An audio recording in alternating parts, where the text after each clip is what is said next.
Dear students, welcome to Merchant Engineering College Electrical Department. We discuss about the semester 7 switchgear and protection and chapter 12 theory and practice of conventional circuit breaker and modern circuit breaker.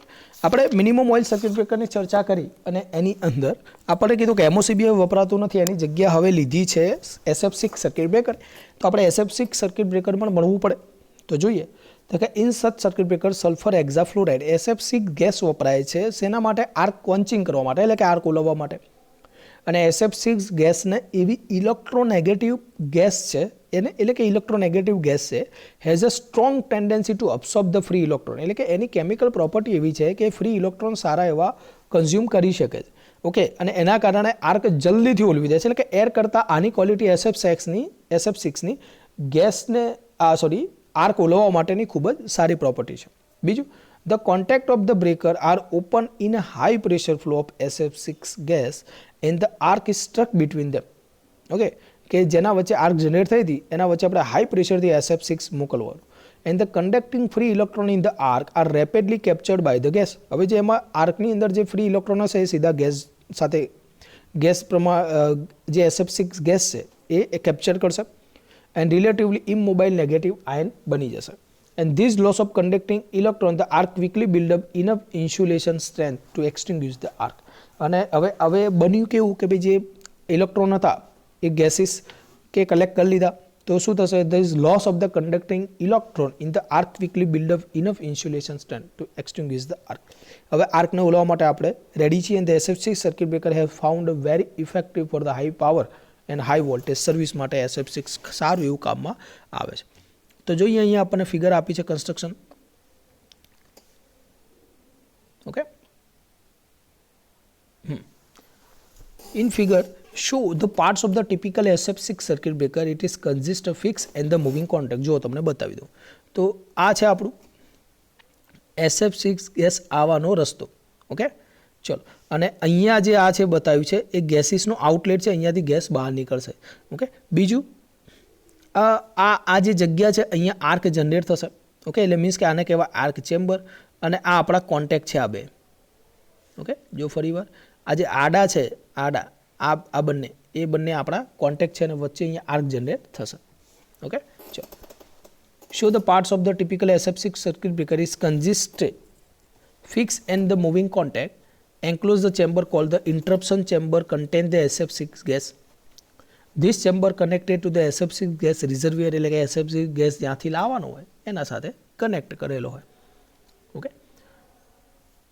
Yes, when the contact breaker is open, એટલે કે બ્રેકરના contact જ્યારે open થશે, the valve mechanism permit the high pressure SF6 gas from the reservoir, એટલે કે એની જે જથ્થો છે SF6 ગેસનો ત્યાંથી અંદર લાવવા માટે એને કોન્ટેક્ટ જ્યારે ઓપન થશે ત્યારે અંદર આવવાનો રસ્તો ખુલશે. ઓકે, અને આર્ક ઇન્ટરપ્શન ચેમ્બરમાં SF6 ગેસ આવશે. The fix contact of the hollow cylinder current carrying contact fitting with the arc horn. હવે જો અહીંયા આર્ક હોર્ન જો તમને બતાવેલું છે, આ આર્કિંગ હોર્ન આ રહ્યું. ઓકે, છે જ અહીંયા ફિગરમાં. Ready? The fix contact of the hollow cylinder, અહીંયા જો ફિગર બી રાખવું એટલે તમને વધારે દેખાય. ઓકે, બસ, હા. The fixed contact in a hollow cylindrical current carrying the contact fitting with the arc horn. The moving contact is also hollow cylinder. એ કેવું હશે? હોલો છે, વચ્ચે જગ્યા હશે. જો વચ્ચે જગ્યા હશે. With a rectangular hole is side to permit the SF6 gas let out through the hole after flowing along and across the arc. એટલે કે ગેસને લાવવા લઈ જવા માટેની જગ્યા હોય. The tip of the fixed contact, moving contact and the arcing horn are coated with the copper tungsten arc resistance material. એટલે કે હવે જે કોન્ટેક્ટની જે ટીપ હશે કે જ્યાં આર્ક જનરેટ થશે એ જે મટીરિયલ આપણું હશે કોપર ટંગસ્ટન હશે. Okay, since SF6 gas is costly. હવે આ જે ગેસ છે એ વધારે સારો છે, કામ સારું કરે છે, એટલે કોસ્ટલી પણ હોય. ઓકે, તો કહી શકાય એને કે since the SF6 gas is costly, it is reconditioning and reclaimed by the suitable auxiliary system after each operation of the breaker. એટલે કે બ્રેકરનું એક ઓપરેશન પતે એના પછી એને વાપરીને પાછો કલેક્ટ કરીને પાછી એની પ્રોપર્ટી વ્યવસ્થિત સરખી કરીને પાછો રીયુઝ કરી શકાય. ઓકે, કારણ કે મોંઘો છે દર વખત નવો ના લવાય. ઓકે, બસ એ કોન્સેપ્ટ. બીજું, in the closed position of the breaker, the contact remains surrounded by SF6 gas at a pressure about 2.8 kg per centimeter. Normal કન્ડિશનમાં એનું પ્રેશર કેટલું હોય? 2.8 kg per centimeter square. When breaker operates, the moving contact is pulled apart and the arc is struck between them, જ્યારે arc અંદર generate થશે એ વખતે હવે high પ્રેશરથી SF6 ગેસ આવશે. અને બીજો પોઈન્ટ જુઓ, the moment of the moving contact is synchronise with the opening the valve which permit the SF6 gas is 14 kg per centimetre square pressure. આગળ કેટલું હતું? 2.8 kg પર સેન્ટીમીટર સ્ક્વેર. અને જ્યારે પ્રેશરથી આવશે, જ્યારે કોન્ટેક્ટ ખુલશે એ વખત 14 kg પર સેન્ટીમીટર સ્ક્વેરથી રિઝર્વિયરમાંથી SF6 ગેસ આર્ક ચેમ્બરની અંદર ઇન્વોલ્વ થશે. The high pressure flow of SF6 rapidly absorb the free electron in the arc path. આર્કની જગ્યામાંથી ફ્રી ઇલેક્ટ્રોન કન્ઝ્યુમ કરી લેશે, એબ્સોર્બ કરી લેશે. Okay, to form the immobile negative ion which are ineffective as a charge carrier. હવે એ arc શરૂ નહીં રહી શકે. Okay, and this result the medium between the contact quickly build up the high dielectric strength. અને high dielectric strength આપણે ટૂંકમાં આપણે ડાયલેક્ટ્રિક સ્ટ્રેન્થ જ વધારવાની હોય, જેથી આર્ક મારી એક્સટિંગ્વિશ થઈ જાય, એક્સટિંક્શન થઈ જાય, એટલે ઓલવી જાય. આફ્ટર ધ બ્રેકર ઓપરેશન, એટલે કે આર્ક ઓલવી જાય, એના પછી the valve is close by the action setup the સ્પ્રિંગની મદદથી આપણે વાલ્વ બંધ થઈ જાય. ઓકે, ચલો હવે વાત કરશું આપણે એડવાન્ટેજીસની. તો એડવાન્ટેજ કયા કયા છે? Sorry, due to the superior arc quenching property of SF6, સારામાં સારી પ્રોપર્ટી કહેવાય SF6ની આર્ક ઓલવવા માટે. Such circuit breaker is very short arcing time. આનો આર્કિંગ ટાઈમ ખૂબ ઓછો છે. Since the dielectric strength of the SF6 gas 2 to 3 times that air, the such breaker can interrupt the much larger current. 2 થી 3 ગણી air કરતાં સારી quality છે, dielectric strength સારી છે, એ સારી રીતે આર્ક ઓલવી શકે છે એર કરતાં, અને એના કારણે લાર્જ કરંટને ઇન્ટરપ્ટ કરી શકે છે. The SF6 circuit breaker give the noiseless operation, means કે આની અંદર કોઈ નોઇઝ થતા નથી. પેલામાં એર બ્લાસ્ટને હોય તો એમાં અવાજ આવે. The closed gas enclosure keep the interior dry and no moisture problem. આના કોઈ મોઇસ્ચર પ્રોબ્લેમ ના થાય. No risk of fire. બીજું, no carbon deposit tracking the insulation problem are, એટલે કે કોઈ કાર્બન ડિપોઝિટ જનરેટ થતું નથી, એના કારણે કોઈ ઇન્સ્યુલેશનમાં પ્રોબ્લેમ આવતા નથી. The SF6 circuit breaker have low maintenance cost and light foundation required in minimum auxiliary equipment. Maintenance cost ઓછી છે, ફાઉન્ડેશનની વધારે જરૂર નથી, ઓક્ઝિલરી કમ્પોનન્ટની પણ ઓછી જરૂર છે. Since SF6 breaker are totally close હોય અને સીલ હોય, and they are particularly suitable where explosion hazard exists, यानी कि કોઇલ માઇન્સ કે જ્યાં આગળ કોઈ બી એક્સપ્લોઝર થઈ શકે છે, કેમિકલ ઇન્ડસ્ટ્રી હોય, કોઇલ માઇન્સ હોય કે જ્યાં આગળ ધડાકો થઈ શકે છે, એવી જગ્યાએ વાપરી શકાય. ડિસએડવાન્ટેજ કયા છે? તો કે કોસ્ટલી છે. ઓકે, આટલા બધા એડવાન્ટેજ હોય તો કોસ્ટલી હોય ને ભાઈ. બીજું, SF6 gas has to be reconditioning after every operation of the breaker. એને પાછો રીકન્ડિશ કરવો પડે. ઓકે, એટલે કે એડિશનલ ઇક્વિપમેન્ટ જોશે આ કેસ માટે, એને રીકન્ડિશ કરવા માટે. એપ્લિકેશન કઈ છે?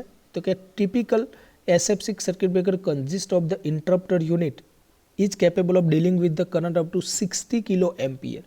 60 કિલો એમ્પિયરની રેન્જ જોઈએ, જ્યારે વોલ્ટેજની રેન્જ 50 થી 80 કેવી વખતે 60 કિલો એમ્પિયરને સાથે ડીલ કરી શકે, એટલે કે એને ઓપરેટ કરી શકે.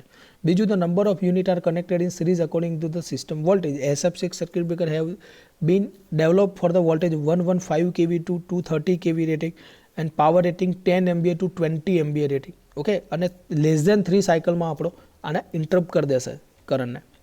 પ્રોપર્ટી કઈ છે? ક્યાં ખૂબ જ એવા શોર્ટમાં પૂછાઈ શકે તે કે કલરલેસ છે SF6 ગેસ, ઓર્ડરલેસ એટલે કે ઓડિયોલેસ એટલે કે સુગંધ નથી આવતી, એ કોરોનાની નહીં પણ એ ગેસની સુગંધ નથી આવતી. ઓકે, નોન ટોક્સિક, ઝેરી નથી. Pure SF6 gas is not harmful to health. Non inflammable એટલે સળગી ના શકે. However the impure SF6 gas toxic એટલે કે ઇમ્પ્યોર હોય, એટલે કે એની અંદર કંઈક અશુદ્ધિઓ હશે તો એ ઝેરી બની શકે. Gas as a normal temperature pressure ready છે. Heavy gas density 5 times that the air of 20 degree atmospheric 20 degree Celsius છે, એમાં જે ગેસ ડેન્સિટી છે એ એર કરતાં 5 ગણી છે, જે સારી કહી શકાય. બીજી કોઈ પ્રોપર્ટી હોય તો જો the gas start the liquefy at the certain low pressure, એટલે કે આ ગેસ લિક્વિડ થઈ જશે થોડું એનું low temperature. The temperature of the liquefaction depend upon the pressure.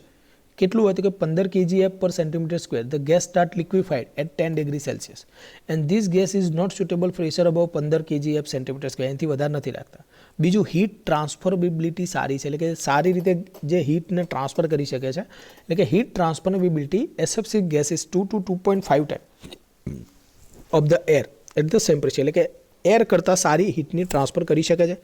એન્થાલ્પીની ચર્ચા આપણે કરીએ, ખાલી જોઈ લઈએ. એન્થાલ્પી આપણો ટોપિક નથી પણ વાત કરી લઈએ. The heat content property of the temperature below the 6000 kelvin is much higher than the nitrogen. Nitrogen કરતાં એ પ્રોપર્ટી એની સારી છે. This eases the cooling of the arc space after the current zero due to continuous removal of the heat from the contact space and surrounding gas. એટલે કે nitrogen કરતાં પણ એ ઠંડુ વધારે થઈ શકે છે. ઓકે, તો આ એક સારામાં સારી પ્રોપર્ટી કહેવાય. ઓકે, તો એના કારણે જ્યારે કરંટ ઝીરો થાય એ વખતે જે ગરમી હશે એને સારી રીતે ખેંચી શકે છે. ઓકે, બીજું low arc time constant. The time constant of the medium is defined as the time between the current zero and the instant of the conduct of the contact space reach the zero value. એટલે કે જ્યારે એસીની અંદર normal zero થાય છે, બરાબર, એ વખતે આપણે arc કોન્ચિંગ કરતા હોઈએ છીએ. And the instant the conductance of the contact space reach the zero value. Okay, ચલો, તો એ આર્ક ટાઈમ કોન્સ્ટન્ટ છે એ આનો લો છે. તો અહીંયા આપણે એસએફસી ગેસની દરેક વસ્તુની ચર્ચા કરી લીધી. કોઈ બી વસ્તુ હોય એક્ઝામમાં આવે તો આપણને હવે કંઈ પ્રોબ્લેમ ના થાય મિત્રો, તમે એકવાર જોઈ લો.